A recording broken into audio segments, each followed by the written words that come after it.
নমস্কাৰ, কি কৰিছে? আশা কৰোঁ সকলো ভালে আছে। কাৰেংঘৰত বহি আছোঁ, মেডাম-মেফি উপলক্ষে কাৰেংঘৰত এপাক মাৰিলোহি আহি। এতিয়া মনুসকলে প্ৰাৰ্থনা কৰি আছে। মেডাম-মেফি গম পায়, আমাৰ পূৰ্বপুৰুষসকলৰ বছৰীয়া পাতোঁ তেনেকুৱা আৰু সকলোৱে মংগলৰ কাৰণে আমাৰ পূৰ্বপুৰুষসকলৰ ওচৰত আমি সেৱা জনাওঁ। প্ৰাৰ্থনা হৈ আছে এতিয়া, ৰাজহুৱা প্ৰাৰ্থনা। এই কাৰেংঘৰত সোমাই আছোঁ, আন্ধাৰ আন্ধাৰ ৰুমবোৰ। এইটো এটা অলপ আন্ধাৰ ডাঙৰ। সেইটো আমাৰ স্বগোধসকলৰ মেইন ৰুমটো আছিলে চাগে।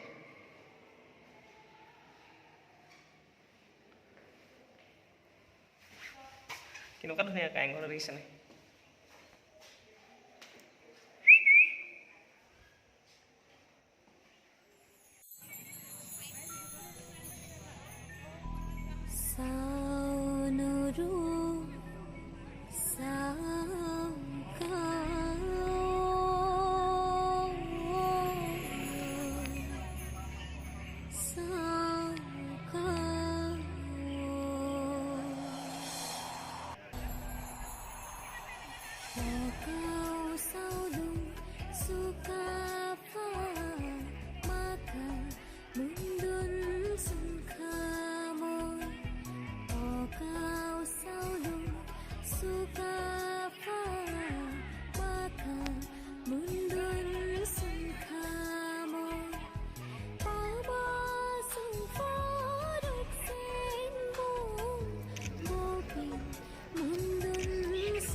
হেপী মেডাম-মেফি সকলোৱে যেন মংগল হওক, সেইকাৰণে আমাৰ পূৰ্বপুৰুষৰ ওচৰত আজি প্ৰাৰ্থনা জনাইছোঁ কাৰেঙৰ পৰাই।